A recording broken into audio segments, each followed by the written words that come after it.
الله تعالى في القرآن المجيد والفرقان الحميد فأعوذ بالله من الشيطان الرجيم بفضل بعشر كتاب بسم الله الرحمن الرحيم ألا إن أولياء الله لا خوف عليهم ولا هم يحزنون وإلى مقام آخر قال رسول الله صلى الله عليه وسلم من عرف نفسه فقد عرف ربه.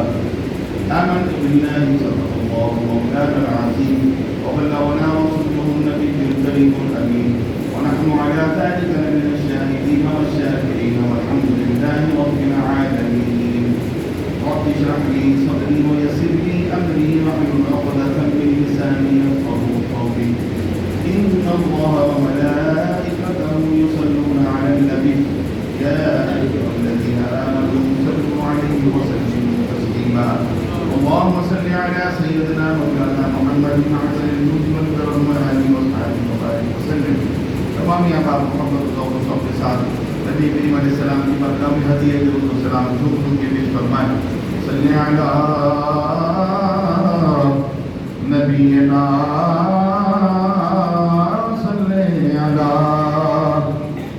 نبینا صلی علی محمد صلی علی کریمنا صلی علی کریمنا صلی علی محمد. نگاہ ناز سے تیری نگاہ کے ناز سے دونوں مراد پا گئے. عقل و غیاب جستجو عشق و حضور اضطراب. صلی علی نبینا صلی علی محمد.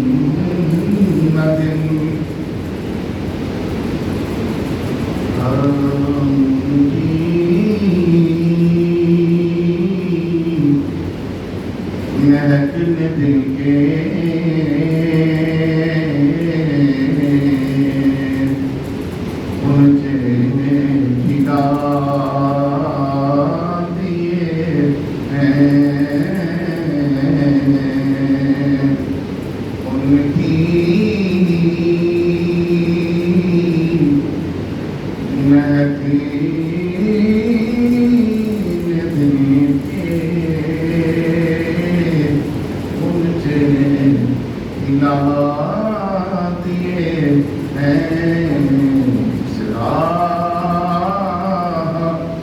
چل دیے ہیں پوچھے بسا دیے ہیں ان کے نثار کوئی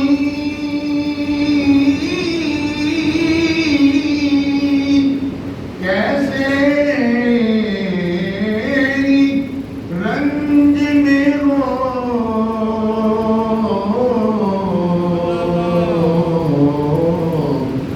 جب یاد آ گئے ہیں سب غم بھلا دیے ہیں. جب یاد آ گئے ہیں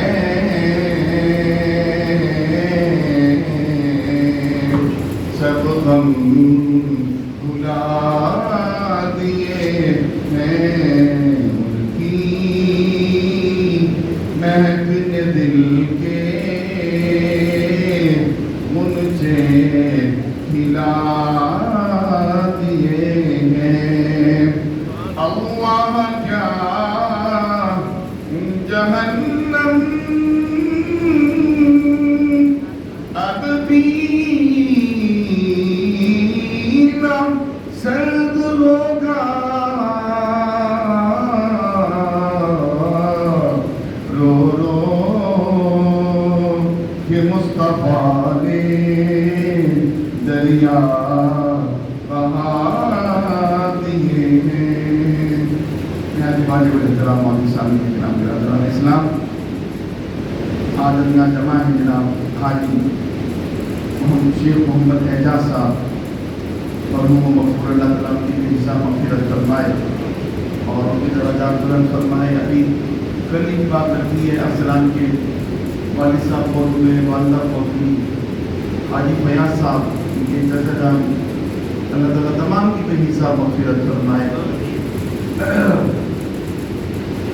حقیقت یہ ہے کہ یہ سرائے ہے، گزشتہ تذکر کی دعا میں یہ بیان کر رہا تھا، ہم اس وقت ایک سرائے میں ہیں، ہر شخص اپنی باری پر، لیکن جیسے اسٹیشن آتا ہے نا مسافروں کا، سواری اترتی جاتی ہے، اسی طریقے سے جب ہماری باری آئے گی ہم بھی اس اسٹیشن پر اتر جائیں گے۔ بس دعا یہ ہے کہ اللہ تبارک و تعالیٰ ایمان و عافیت والی شہادت کی موت عطا فرمائے، کیونکہ جو حقیقت میں جو اینڈ ہے نا بندے کا، اگر وہ کلمے پر ہو گیا سمجھو سب ہی خیر۔ حضرت سیدنا عثمان غنی ذوالنورین رضی اللہ تعالیٰ عنہ، قیامت کا تذکرہ ہوتا ہے، کبھی آپ کی آنکھوں میں آنسو نہیں آئے، قیامت کی ہولناکیاں بیان کی جاتی، کبھی آنکھوں میں آنسو نہیں آئے، بس بیٹھ کے سنتے ہیں۔ جب قبر کا تذکرہ آتا تو زاروں قطار رونے لگ جاتے، قبر کے تذکرے میں دھاڑے مارنا، اتنا روتے آپ کی داڑھی مبارک آنسوؤں سے تر ہو جاتی۔ پھر کسی نے پوچھا حضور یہ محشر کی سختیوں کے بارے میں بات ہو رہی ہے، آپ کی آنکھ میں آنسو نہیں آیا، قبر کی ہولناکی کے بارے میں بات آتی ہے، آپ زاروں قطار ہوتے ہیں۔ فرمایا قبر پہلی منزل ہے، قبر پہلی منزل، اگر اس میں بندہ پار ہو گیا آگے سب خیر ہی ہے، اگر اس میں گرفتار ہو گیا یعنی وہ سوالات ہیں، من رب ہوگا، بتاؤ تمہارا رب کون ہے، ماں دینوں کا، بتاؤ کس دین پر تم بنے ہو، کون سا دین ہے تمہارا، اور پھر نبی کریم علیہ السلام تشریف لاتے ہیں، ماں کنتا تقول فی حق ھذا الرجل، بتاؤ اس شخصیت کے بارے میں دنیا میں کیا کہا کرتے تھے، اگر دنیا میں کہتے تھے ہمارے ہی جیسے ہیں، العیاذ باللہ جیسے ہم کھاتے ہیں ویسے کھاتے ہیں، تو پھر یاد رکھیں اس کا انجام، وہ خود سمجھ لے کہ اس کا کیا انجام ہوگا۔ یہ تمام چیزیں انسان پر گزرے گی، اس لیے فرمایا کہ قبر پہلی منزل، اگر قبر میں آسانیاں ہو گئی تو آگے ساری آسانیاں ہیں، اور قبر میں ہی پکڑ ہو گئی تو فرمایا آگے تمام مشکلات ہیں۔ اعلیٰ حضرت امام اہل سنت مجدد دین و ملت الشاہ امام احمد رضا فاضل بریلی رحمۃ اللہ علیہ آپ کا اس انشاءاللہ دو تین بار تشریف لانے والا ہے، اور میں نے آئے کریمہ تلاوت کی لا الہ الا اللہ لا خوف علیہم ولا هم يحزنون، بے شک اللہ کے جو دوست ہیں انہیں نہ کوئی خوف ہے اور نہ کوئی غم۔ ابھی بھائی صاحب ارشاد فرما رہے تھے داتا ہی بلی گنج بخش فیض عالم مذہب نور خدا نام سارا پیر کامل اعلیٰ رہنما، لیکن میں نے جو موضوع رکھا ہے وہ اعلیٰ حضرت عظیم البرکت مجدد دین و ملت امام الشاہ احمد رضا فاضل بریلی رحمۃ اللہ تعالیٰ علیہ، جن کا سلام پوری دنیا میں الحمدللہ پڑھا جاتا ہے، مصطفیٰ جان رحمت کے لاکھوں سلام، شمع بز میں ہدایت کے لاکھوں سلام، اعلیٰ حضرت عظیم البرکت کا امت پر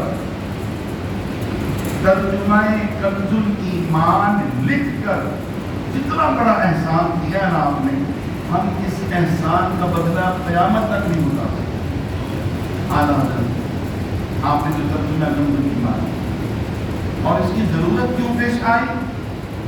ضرورت اس لیے پیش آئی جتنے تراجم آپ نے اٹھائے کسی میں شان الوہیت میں فرق آ رہا ہے اور کسی میں شان رسالت مآب علیہ السلام میں گستاخی ہوئی۔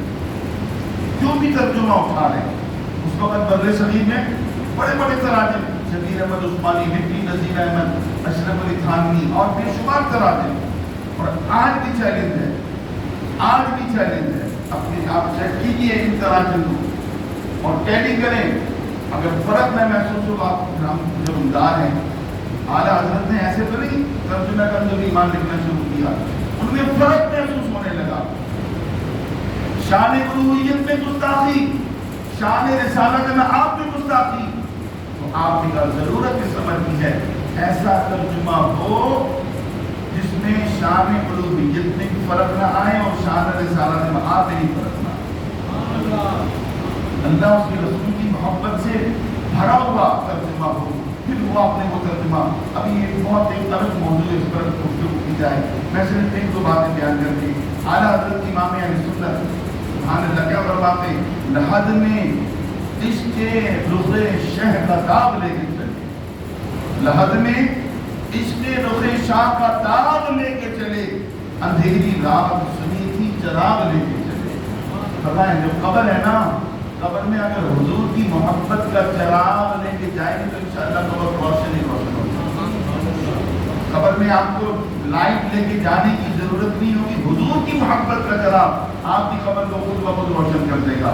اور سبحان اللہ فرمان جائیں اعلیٰ حضرت کی محبت پر وصیت فرما رہے ہیں، وصیت کر رہے ہیں کہ جب میرا انتقال ہو میری قبر اتنی گہری ہو کہ ایک آدمی بآسانی کھڑا ہو جائے، ایک آدمی بآسانی. جبکہ حقیقت یہ ہے کہ قبر اتنی گہری ہونی چاہیے کہ جو اندر میت ہے وہ بیٹھ سکے، کہ فرشتے اس کو بٹھاتے ہیں، بیٹھ کر سوالات و جوابات سلسلہ ہوتا ہے، لیکن اتنی ہو کہ وہ بیٹھ سکے، میت بیٹھ سکے. آپ نے کہا نہیں، اتنی گہری ہو کہ بندہ کھڑا ہو سکے. کسی نے پوچھا حضور یہ کیا، یہ تو ایک نیا بدعت آپ نے شروع کر دی ہے، تو ایک نیا مسئلہ شروع ہو جائے گا، لوگ اس پر باتیں کریں گے کہ آپ نے اتنی گہری قبر. فرمایا جب قبر میں امام الانبیاء علیہ السلام تشریف لائیں تو میں لیٹا نہ رہوں بلکہ کھڑے ہو کے آقا علیہ السلام کو کہوں مصطفیٰ جان رحمت پہ لاکھوں سلام، شمع بزم ہدایت پہ لاکھوں سلام، جس سہانی گھڑی چمکتا ہے پاک چاند اس دن افروز ساعت کے لاکھوں سلام. کہ میں لیٹا نہ رہوں بلکہ کھڑے ہو کر اپنے آقا مولا علیہ السلام پر درود و سلام کے نذرانے پیش کروں. یہ تھے اعلیٰ حضرت امام اہل سنت. اور جب بات آتی ہے مدینہ شریف کی حاضری کی تو سبحان اللہ قربان جائے اعلیٰ حضرت کی عظمت پر.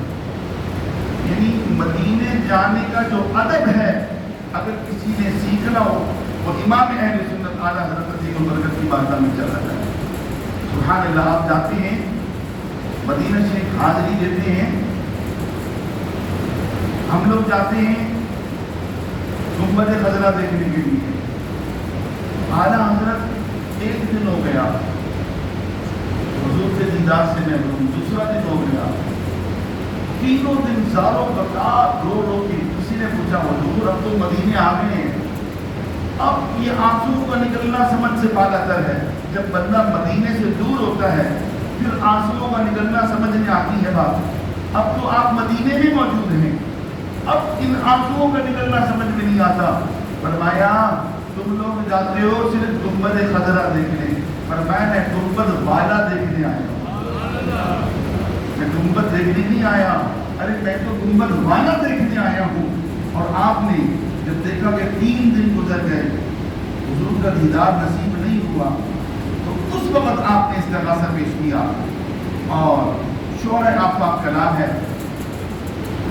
وہ سورہ لال آزار پھرتے ہیں تیرے دن اے بہار پھرتے ہیں، اس گلی کا قدام ہے جس میں مانگتے تاجدار پھرتے ہیں. یہ آپ نے کلام لکھا اور لکھتے لکھتے لکھتے لکھتے جب اس مقام پر پہنچے کوئی کیوں پوچھے تیری بات رضا. وہ احمد رضا آپ اپنے آپ کو بہت بڑا مفتی اعظم ہند کہتے ہیں، آپ کہتے ہیں کہ مجھے 52 علوم پر عبور حاصل ہے، آپ کہتے ہیں کہ میرے جیسا ہے کوئی نہیں، آپ کی حیثیت کیا ہے؟ اپنے آپ کو مخاطب ہے. کوئی کیوں پوچھے تیری بات رضا، اور احمد رضا تیری حیثیت کیا ہے؟ تو اپنے آپ کو سمجھتا کیا ہے؟ کوئی کیوں پوچھے تیری بات رضا، ارے تجھ سے کتے ہزار پھرتے ہیں. اپنے آپ کو لفظ کتا فرمایا، اور میں تجھ سے کتے، اور میں تیرے جیسے مدینے میں جو ہزار پھرتے ہیں. بس اتنا کہنا تھا، حجابات کے پردے ہٹ گئے. آپ فرماتے ہیں مجھے سر کی آنکھوں سے اللہ کے نبی نے اپنا دیدار عطا فرما دیا. اور میں یہی جاگتی حالت میں، حالت خواب میں نہیں، حالت بیداری کے اندر اللہ تبارک و تعالیٰ کے محبوب علیہ السلام نے اپنے دیدار سے آپ کو مشرف فرمایا. یہ وہ عشق تھا. آپ فرماتے ہیں میرا دل چیر کے دیکھو. اگر تم دیکھنا چاہتے ہو نا کہ میرے دل میں اللہ اس کے رسول کی کتنی محبت ہے، تو میرا دل چیرو، سینہ چیرو، میرا دل نکالو. فرمایا جب دل چیرو کہ ایک طرف لکھا ہوگا اللہ، ایک طرف لکھا ہوگا محمد. اور آپ جب سوتے تھے نا، سوتے آرام کرتے، تو آپ کے آرام کا انداز بھی ایسا تھا. آپ ایسے سوتے کہ لفظ محمد بن جاتا. ایسے سوتے، سر کو نیم بنا لیا، ہاتھوں کو ہاں بنا لیا، پیٹ کو پھر نیم بنا لیا، اور ان ٹانگوں کو دال بنا لیا. دور سے دیکھنے والا پتہ چلتا لفظ محمد بنا ہوا ہے. یہ عادت اور سمٹ کر، اور وہ اعلیٰ حضرت عظیم البرکت مجدد دین و ملت کا امت پر جتنا احسان، ہم اس احسان کا ساری زندگی شکر ادا کرتے رہے، ہم وہ شکر ادا نہیں کر سکتے. وہ اعلیٰ حضرت سبحان اللہ. ایک مرتبہ ادب اہل بیت، سید کا ادب آپ پر ختم. اعلیٰ حضرت عظیم البرکت آخری عمر میں پالکی میں بیٹھ کر جاتے. پالکی اس کو 4 بندے اٹھاتے اور اندر وہ بیٹھے جاتے. آپ بیٹھتے اور 4 بندے اٹھا کر آپ لے جاتے. ایک پروگرام میں جانا تھا، آپ پالکی میں بیٹھے، مزدوروں نے پالکی اٹھائی، تھوڑی دور چلے، آپ نے کہا پالکی روکو، پالکی روکو. آپ نے کہا باہر نکل آئے. کہا سچ سچ بتاؤ تم چاروں میں سید کون ہے؟ تم چاروں میں سید کون ہے؟ ہم البتہ مزدوری کے لیے آیا تھا، اپنے بچوں کی روٹی کے لیے. وہ چپ ہو گیا کہ میں بولوں شاید پتہ نہیں کیا کہیں. دوسری مرتبہ پوچھا تمہیں سید کون ہے؟ نہیں جواب دیا. تیسری مرتبہ کہا تمہیں اسی نبی کا واسطہ جس کا ہم کلمہ پڑھتے ہیں بتاؤ تمہیں سید کون ہے؟ ایک انتہائی نہیں کمزور نوجوان آگے آیا تھا، حضور میں سید، میں سید. آپ تڑپ گئے اور ساروں کو کا دھونا شروع کر دیا. آپ سے فرمایا قیامت کے دن اگر رسول اللہ نے پوچھ لیا احمد رضا ساری زندگی تو میری نعتیں لکھتے پڑھتے رہے، اپنے آپ کو کہتے رہے کہ مجھ سے بڑا عاشق کوئی نہیں، مجھ سے بڑا محب اہل بیت کوئی نہیں، مجھ سے بڑا عاشق مصطفیٰ کوئی نہیں، اور میری آل کے کندھوں پہ سواری کرتے رہے. ایک طرف دعویٰ عشق مصطفیٰ کرتے ہو اور ایک طرف میری آل کے کندھوں پہ سواری. میں کیا وہ دکھاؤں گا حضور کو؟ میں ہرگز نہیں. اب اس کا بدلہ ہونا چاہیے. کہا کیا؟ کہا اس نوجوان سید زادے کو کہا آپ پالکی میں بیٹھیں گے، احمد رضا آپ کو کھان لے کے جائے گا. آپ پالکی میں، حالانکہ آپ سے چلا بھی جاتا تھا، نحیف اور کمزور حالت ہے، عمر کا آخری حصہ ہے، لیکن آپ نے فرمایا ایسے بدلہ نہیں ہوگا. فرمایا آپ پالکی میں بیٹھو کے نوجوان کو کہا.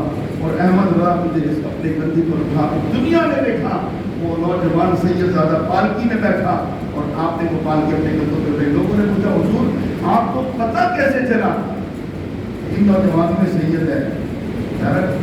اس کو کوئی بتائے تو پتہ چلتا ہے نا کہ وہ سید ہے. آپ کو پتہ کیسے چلا کہ ان میں سید؟ فرمایا مجھے سید کی خوشبو آ گئی، مجھے سید کی خوشبو آ گئی تھی. یہ تھی اعلیٰ حضرت امام اہل سنت کہ ادب مصطفیٰ، ادب اہل بیت، ادب صحابہ، یعنی ایسا پوری امت کے اندر یہ تمام چیزیں بھر دی کہ الحمدللہ ثم الحمدللہ آج آپ کی ڈنکے بج رہے ہیں. آج دیکھیں اس کو احتشام کے ساتھ آپ کا میلاد الحمدللہ منعقد ہوتا ہے. 4 دام عالم میں آپ کا شعلہ ہے.